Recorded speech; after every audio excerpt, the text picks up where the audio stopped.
Hey, g'day. Are we victims of the SEC? That's the question Jexa and I are going to explore today. Jexa, how are you, Hey, buddy? mate, how you going? I think we both had the same thought pattern this morning, didn't we? We woke up and thought we need to get in front of this.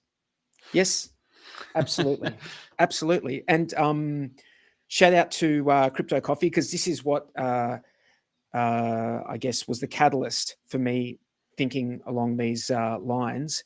And what it is that, the SEC is supposed to be there to protect the retail consumer.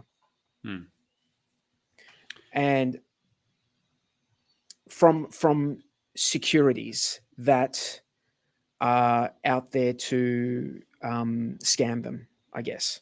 Let's Now, be specific, though, that the US companies that supposedly operate in their jurisdiction on their listing platform, so stock exchanges and things like that, so they're really focused about the US. And that's the worst thing about this, is this is a global thing they're doing. So it affects the globe. Yeah, they're overreaching outside of their jurisdiction. Yeah. So ultimately, the way I see it is that the SEC in this particular instance, and I'm sure there are a lot of other cryptos out there or people that have bought other cryptos out there that feel the same way, that the SEC is actually doing more damage to what we've put our money into than anything else. Yeah. Yeah, that's true. There's a nuance to this point, though, as well. And we'll explore this a little bit, hopefully. There's being victimized and being a victim. Okay. And I don't know how you feel, but I don't like playing the victim card. I've never seen myself as a victim in any circumstance in life. Generally, you end up in a position in life because decisions you've made or reactions you've made to things that happen to you. So I don't want to classify myself as a victim. Being victimized is different. Yes, but I don't see myself as a victim. That's a good distinction to make. A good distinction to make, I think. And I don't think too many other people, but maybe one nutter that we've seen in the ecosystem, thinks they're a victim either. A victim of Hex and Richard Hart. No one thinks they're a victim. They've made decisions off their own back to be a participant in this decentralized world. So you're not a victim. You've made conscious decisions to do particular things. I have a question for you, though. I have made the decision myself to buy digital assets, certain digital assets. I've made that decision myself to do that after looking into it, doing my due diligence. Yep. I've looked into it and I've made decisions. Now, you've got the SEC. Were you ever coerced to do that? No, of course not. Exactly. No one can, of course not. No. But what is disheartening is that you have a taxpayer-funded agency in the US who, without due diligence, will go after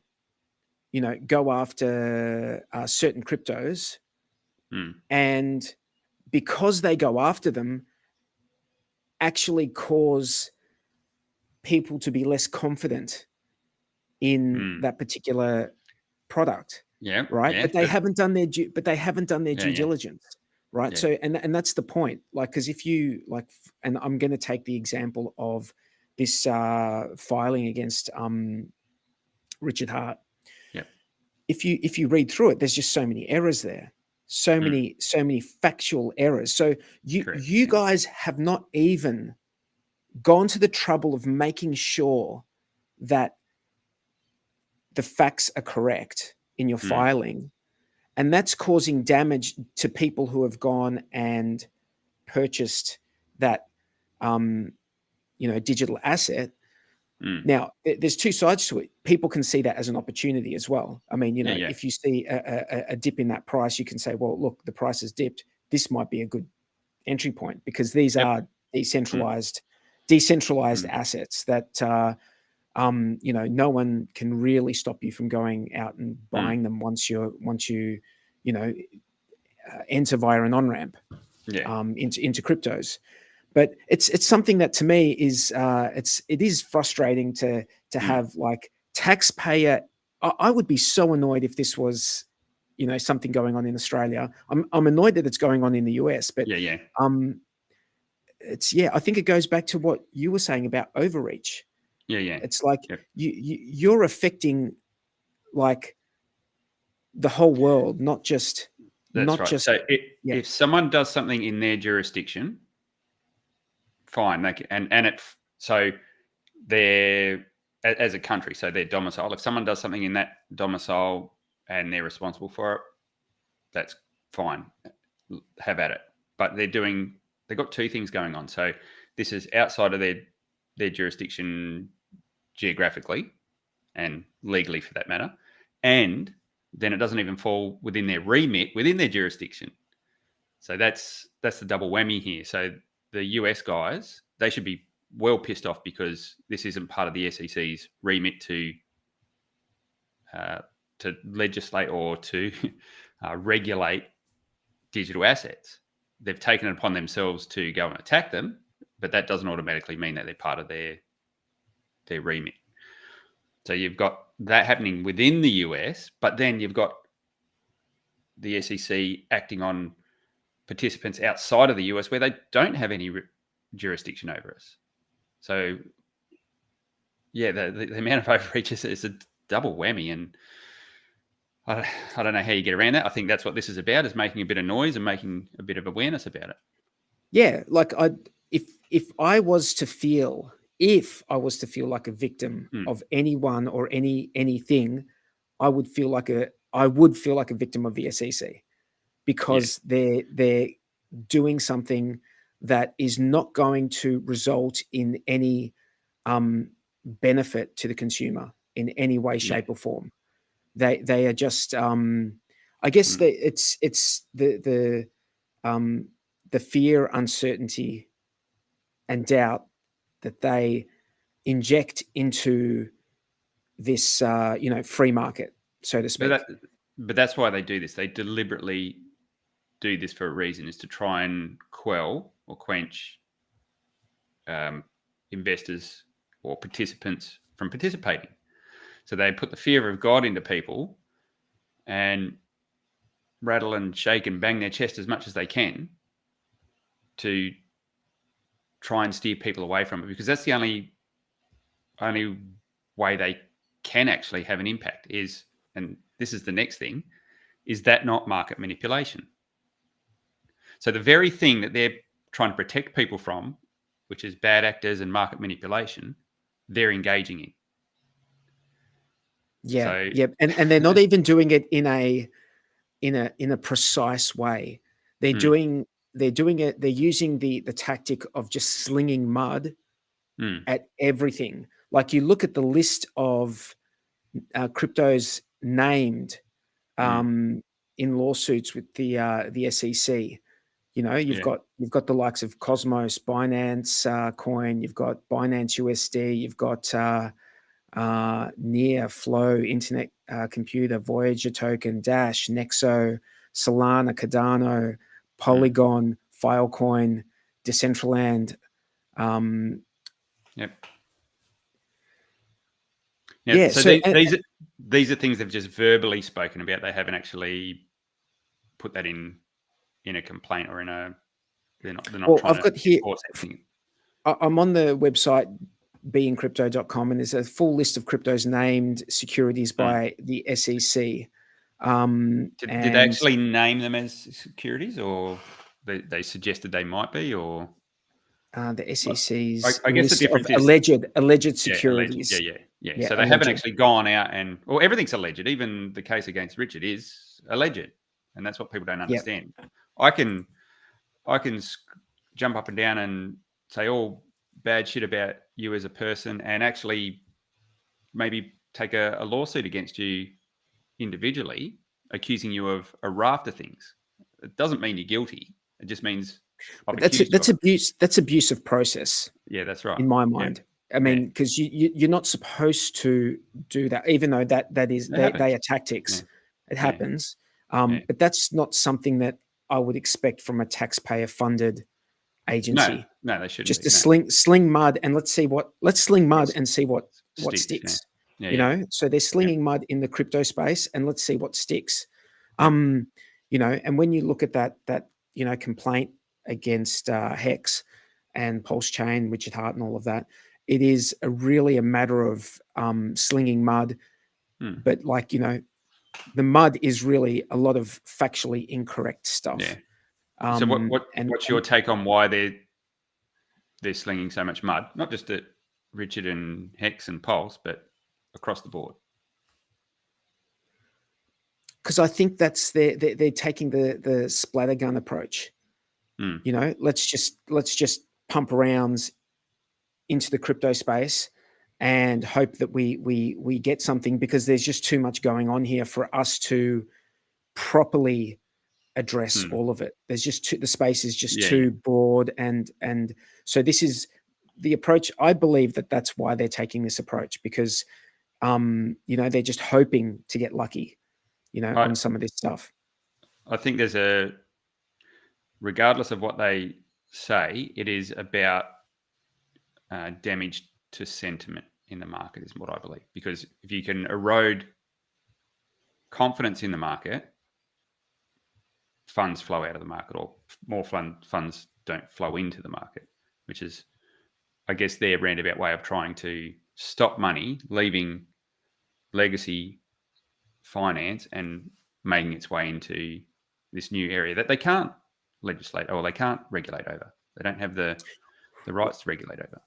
Well, as we've seen in recent years, what governments like to do is they like to get private companies to do their dirty work for them. So this is an instance with the SEC where they're taking that slinging mud approach, in my opinion. But if we're looking at how to dissuade people from putting funds, buying into the market, but like from another angle, what do you think? How do you think this is related to banks, for example? In Australia, limiting people's ability to get funds, like their own funds, that they've paid tax on, into the market. Like, do you think that this is some sort that there is some sort of coordinated? Would we be naive to say, "Oh, it's not coordinated. It's just the way it is"? I think it's obvious at this point. Yeah. So that's the. And we've seen this. I mean, the fact that everyone's talking about choke point, everyone knows this is going on. The people that probably don't know are the people outside the industry. So, everyday person in the street that probably has heard of Bitcoin but doesn't know much else about what's going on. They're oblivious to this. They have no clue that there's this attack going on the industry, and they wouldn't understand why, how, and that's why these guys can get away with it, because they can smear an industry, and people that are outside of it don't. A, they're not impacted by it, and B, they probably don't. They believe the narrative of we're just protecting people. What they don't understand is the people don't want to be protected. The people got into this space for the freedom to do their own choosing and to store their money where they choose to interact peer to peer. I don't mind. I don't mind like these agencies legitimately doing their due diligence and going after things that are scams. Like they have worked out these things are scams, but they have clearly not done their due diligence with a lot of these tokens, and that's the issue I have. That's the issue I have, is that they will happily rubbish or name these tokens as it, because it's almost like the fact that they're naming them makes them look guilty in the eye of a normie. Yeah, you know what I'm saying? Like the fact that that name is you is cast a in shadow over something. yes, yeah. So and that's, I guess that's the issue I have, because the damage that you're doing is to the people who have bought that asset. Now, you can see it from a couple of perspectives. You can turn around and say, well, this is actually an opportunity. This is an opportunity, like, because whatever dip there is, well, you can, a savvy, if you deem something to be, have potential to go up in future, then, a savvy investor might say, well, okay, well, maybe this is where I deploy more capital, or DCA, So, yeah, you bang on there. And this draws back to what I said before. Maybe you're being victimized by this 3-letter agency, but are you a victim? And we get to choose how we react. So if we go, oh yeah, the world's falling down, everything's turned to shit, then that impacts us as an individual, and that's what we broadcast out to our circles, and that filters out. So that's that change in sentiment. So if we're broadcasting out negative sentiment, that will become the sentiment. So I think as a community, and not just the Hex and Pulse community, but crypto as a whole, do you want to let the SEC temper your enthusiasm for what you got involved in for a reason and let them set the narrative? Or do you want to be responsible for setting our own narrative and our own sentiment? These guys, we've just said, we don't think these guys have any part to play in regulating these assets, particularly globally. So why are we letting them dictate how we should feel about it and the price sentiment of it? We get to set the narrative here. We're in control of it. So I think we've got to stop being the victims in this case and start internally thinking as an individual, well, what's changed? Has anything changed? Got up this morning, Hex is still running, the validators are still running, network's still churning, everything's operating exactly the same. So what has changed? And it's just a perception. That's the only thing that's changed, is a perception in yourself, which then you're broadcasting out. So I think we've got to flip the dial on that and really reset how we look at this. The hex code has not changed. The hex Nothing's code changed. is what it is. Exactly. So yeah, it's an opportunity. It's an opportunity, because sometimes, I mean, the market obviously reacted on the news of this. Yeah. Yep.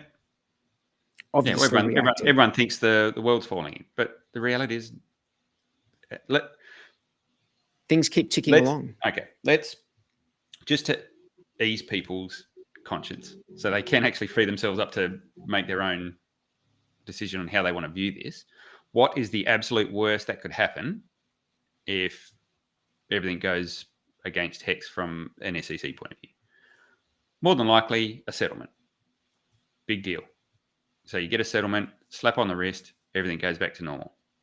That's nothing else changes. So that, if that is the absolute worst that can happen, and it draws out, either it's a short time or it goes for 3 years and there's a settlement, what's it matter? Like, does that ultimately impact you in any way, shape, or form? Like, it means nothing at this point. It's a settlement that, if it happens off on to the side. It doesn't actually change the way these things operate or where they can operate. That would be vindicating for people who participate in these systems. No, if it went for 3 years and, there's back and forth or whatever, but the system itself, or the systems that are in place, just continue to tick along and just work as they were designed. That goes to show you that these systems are resilient. And yeah, look, prices go up and down in these assets, especially when you don't have the friction. This is the point about crypto. You eliminate the friction that you have in most other markets, and the layers of abstraction, because it's you're making a choice to sell on a decentralized contract, and you can do that at any time. You can buy at any time. You can sell at any time. So yeah, absolutely vindicating for people who participate. if we can finally see an end to it in 2 or 3 years, which, it's hard to say, but when you look at things like XRP and what happened with it, and the findings that they found that for retail investors, XRP was not a security for retail investors. Yep. So what's Hex, Pulse Chain, and all? It's all retail investors. If you've been around our ecosystem long enough, actually, not even investors, just buyers, I should say, well, just retail buyers. So I want to be very particular. I don't use the term investors; I use participants, because that's what we are. We're participants in a network. That's what we are. So language like that, I think it matters. And I get a little bit when everyone says, "Oh, you've got to look after the investors." I'm like, no, you're not an investor. Like this is different. You're not giving your money to a company and hoping they do something. That's investing. Yeah. This is participation in a network. So are you an investor in Twitter? No, you're just a participant in the network there. That's what gives it value. Let's face it. That's what gives the network is what gives that value. So I think we've got to be very careful the way we frame things from our own perspective, because it does drive a sentiment and narrative. Now, if this thing with the SEC drags out over 3 years, are you going to let it impact the way you perceive this market for 3 years?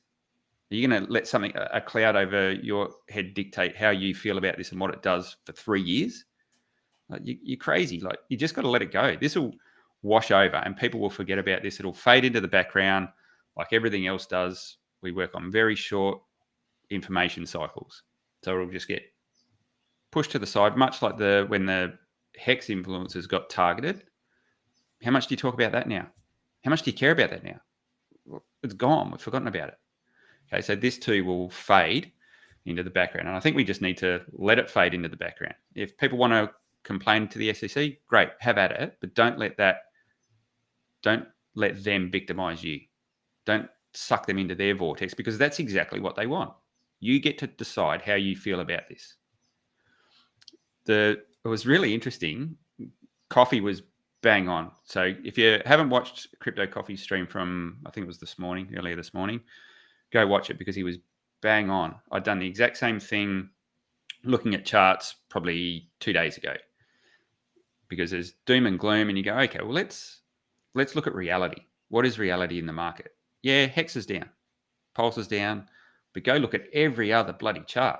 They're all down the same. We're not an isolated example here.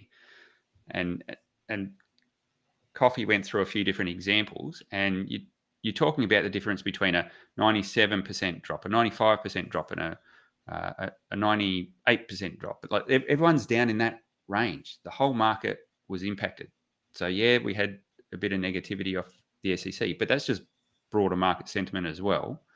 So if the market shifts and starts to rally up again as well, are we as a community going to have this cloud hanging over us that we let decide what we do in that bull market? And I think now's the chance for us to lift our chins up and actually look beyond this and realize what we've got sitting in front of us and actually take advantage of it. Don't let someone else create your reality. We get to create the reality. Do you remember when Ethereum was like $100? Yep. When was it? It was like 2019.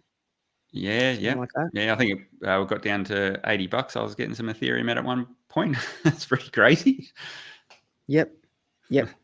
And now it's where is it now?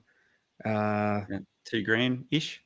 It's like more than 20x where it was now. And like, who knows what Ethereum will do?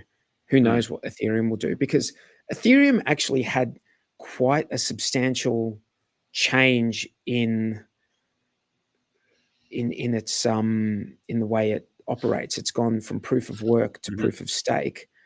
And with proof of stake, people need to stake 32 Ethereum. And that was not a whole lot of money back then.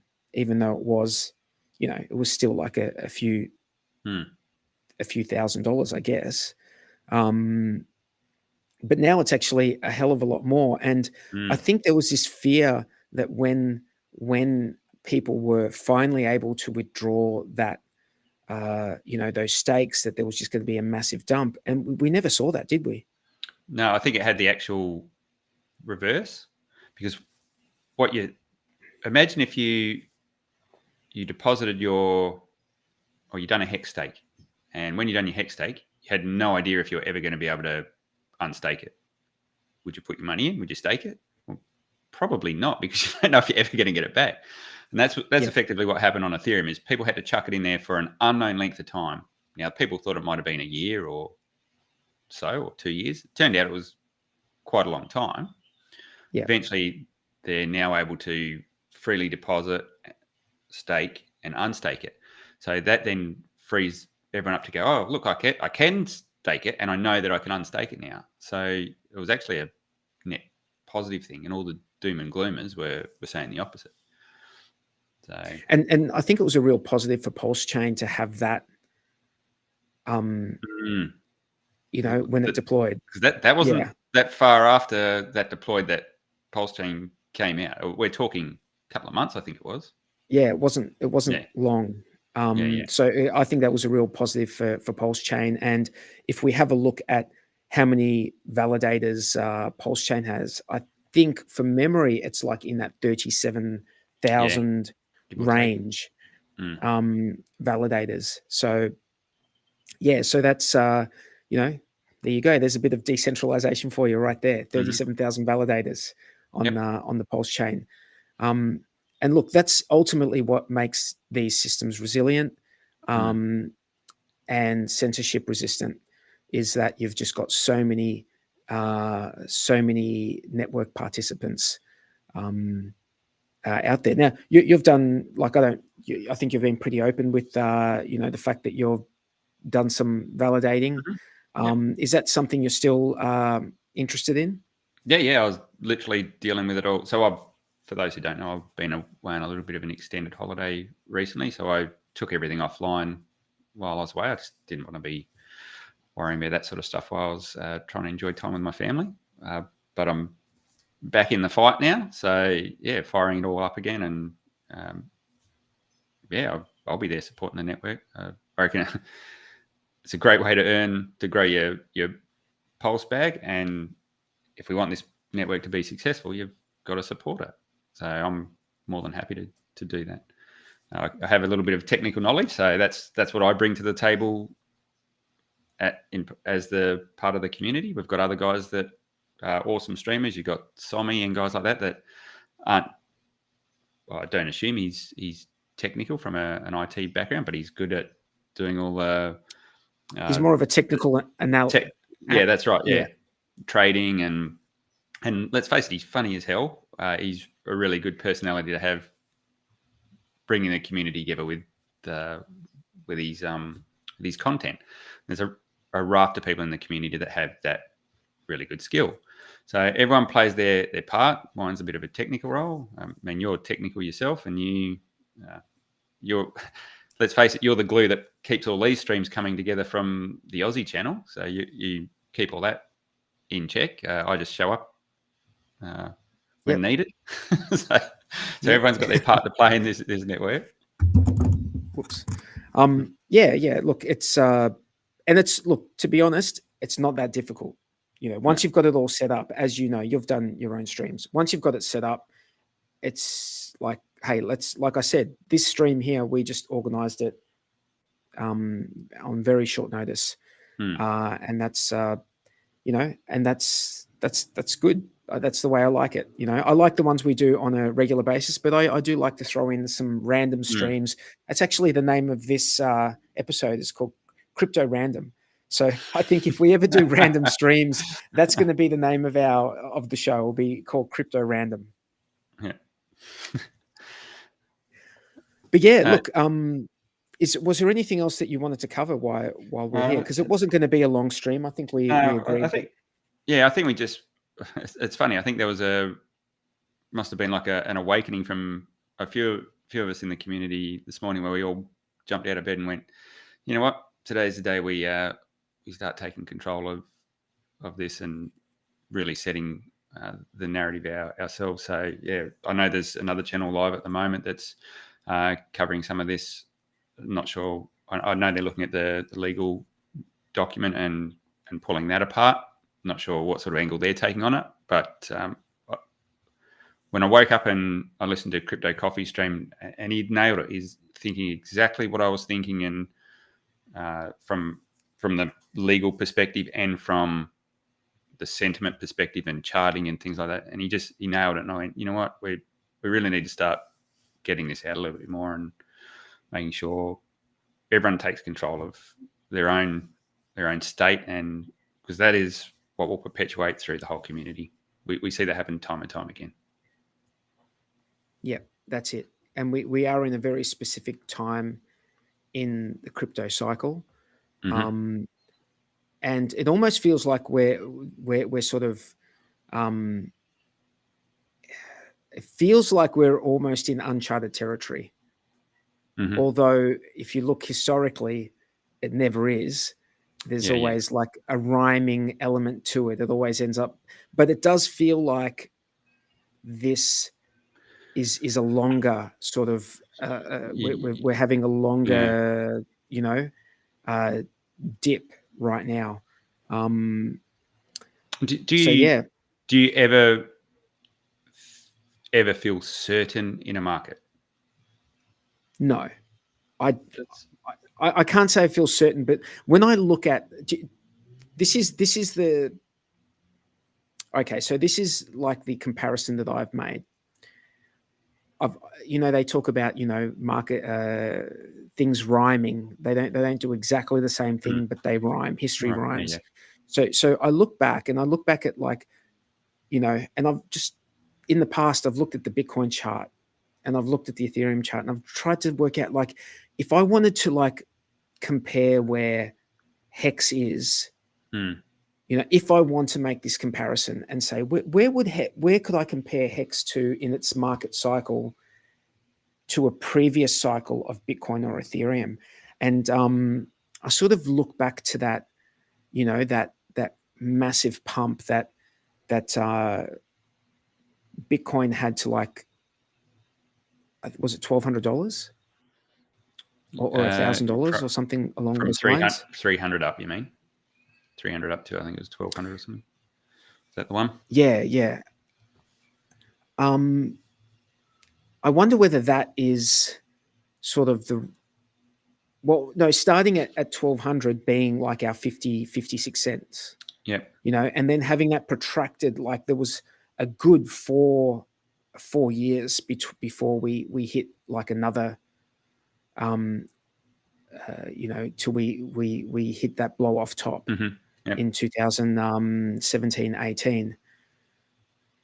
And like I look at that and I just wonder whether that's our that's going to be the cycle for us, or whether it's going to be longer.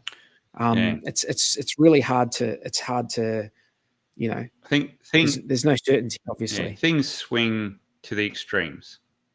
So Hex swung extremely to the upside, and I think now we're having that the reverse. We're having that extreme to the downside. But you can only stay at the extremes for so long, and then the market will sort itself out. That's just what markets do.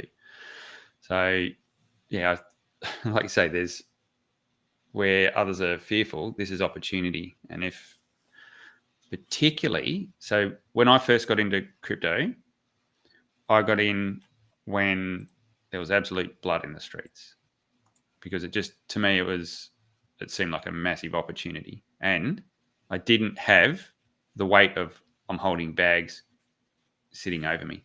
So it's very easy to enter into a market when it's at a low cycle. Psychologically, it's very easy because the chances are you're going to be in profit.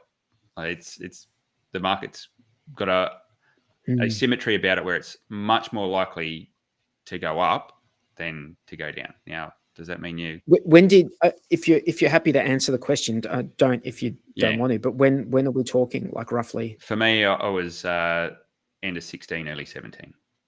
So I was. Oh, right. Nice. Yeah. So I was able to come in at a point in time and I've done the usual thing, just Bitcoin and ETH were the things I was looking at.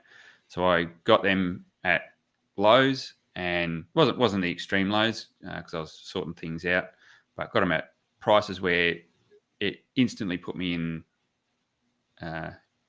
green, and I was like, okay, this is good. I can weather this. Now, if you're new to this industry or this space, you could argue that this is probably one of the better times to come in and have an entry where you've got that asymmetry on your side. So we all go to, a lot of us that have been in here, you're feeling the pain. Like you've ridden up the joys of a bull, and now you're going through the harsh realities of a bear, and that weighs heavy on us because we've seen portfolios change drastically. But it's completely different for new entrants into the market. So if you think you're protecting someone because of the bear market and you're holding back talking to them, you might actually be doing them the biggest disservice. Yeah, that's right. Because we're like almost a 40x off all-time highs if you count both chains. I'm talking about Hex specifically. 40x. Now, if you contrast that with people who sacrificed for Pulse Chain, and people sacrificed at like 15 to 18 cents, you know, if you look at, let's say, Pulse Chain, it's down. It's like almost less than 50% down off like sac rates, which means that it's like having, if you were, say, sacrificed, if you sacrificed Hex, for example, at, let's say, 16 cents, it's like having 8 or 9 cent Hex, the value of 8 or 9 cent Hex.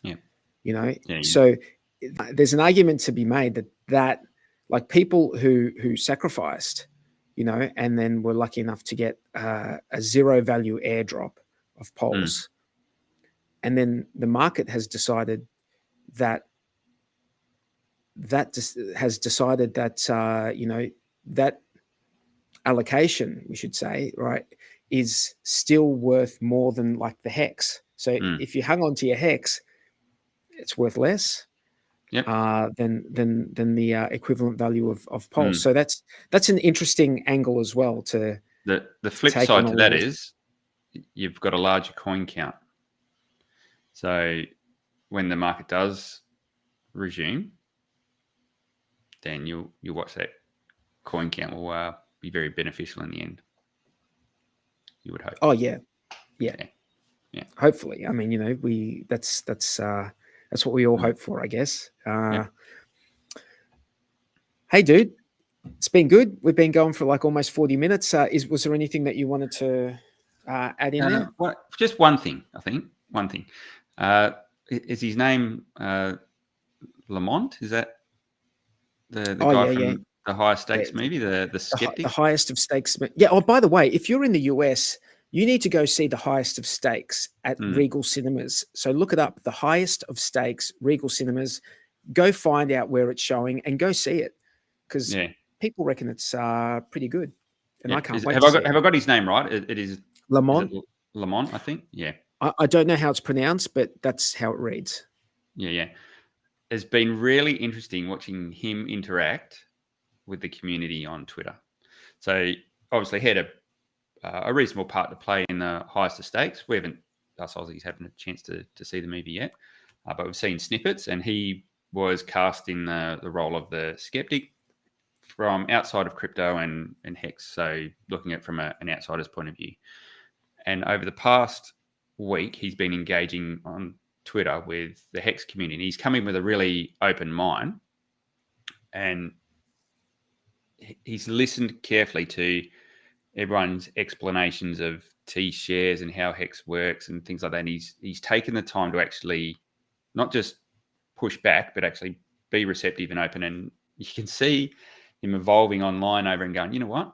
I am actually starting to see the complexities and the intricacies of why everyone has gathered around this project. And he must also be this is just my take. I think he must also be impressed by the depth of knowledge and of the community. Like it's not like there's a bunch of dummies who just, have aped into something. Like people actually have different ways of explaining. Like he actually put that post up that's like, how do you explain it? Yeah. And there were so many different takes on how to explain it, and I think that he must be impressed as a university, as a college professor. He must be impressed with the depth of knowledge of the community, that we're not just mindless bots or mindless followers. Like everyone, well, a lot of people who have been in it for like actually understand what this is about, and the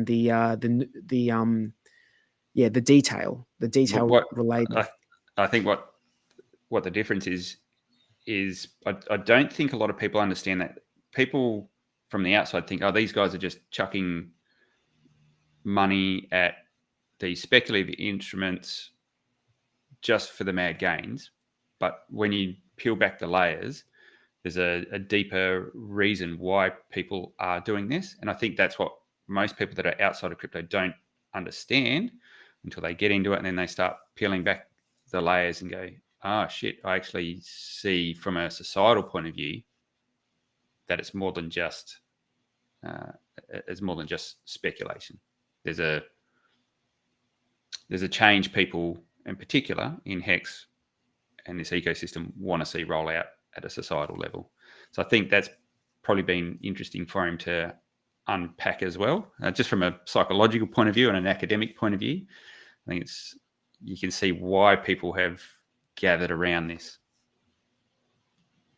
And there's actually, I think there must be a stream or something. I'm always a bit worried about watching streams that have anything to do with the highest of stakes, just because I haven't seen the film and I'm not sure if I want to hear something that goes into the detail of what's going on in that film, because I do want to experience it purely. I want to have that like pure experience when I see it.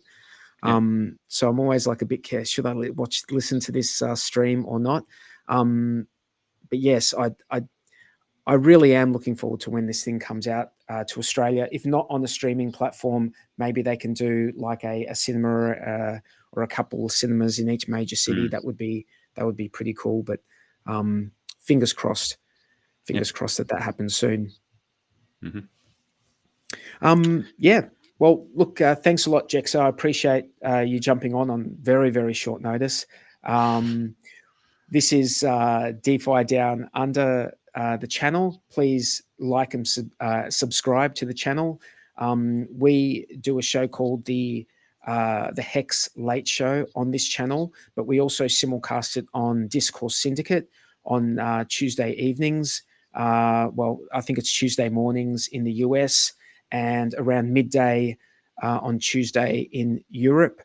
And then Blue Bum and I also have a show that we do called Not Hex, which anyone from the Hex Late Show is welcome to come and join us. Jexa, you're always welcome to come on as well. And we do that on Thursdays, afternoons, our time, which is I think pretty early in the morning in the US, and probably morning for Europe. And that's where we discuss things predominantly in the Pulse ecosystem, but other projects that are not Hex, hence the name. And if you haven't seen the last one, and I was very skeptical of this, we had a look at something called Zenify.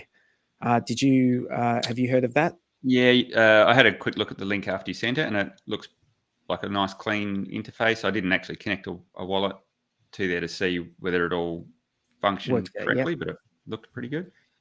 Yep. And that's like a cross-chain aggregator.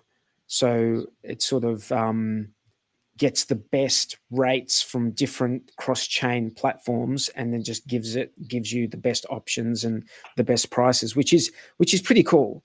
Which is I think a pretty cool thing. But I was very much put off by the name because I'm not a Zen XEN person. I'm not like into that in it at all. I'm not interested in it. It's not for me. Could be for other people. I don't care what other people do. That's the whole nature of decentralized finance. But this particular thing really has almost nothing to do with Zen at all. It's just a cross-chain sort of thing, and that's what I liked about it. So it pays to be open-minded. I think that's the take, the takeaway from that. But thanks a lot, Jexa, and we'll see everyone next time. Cheers, guys.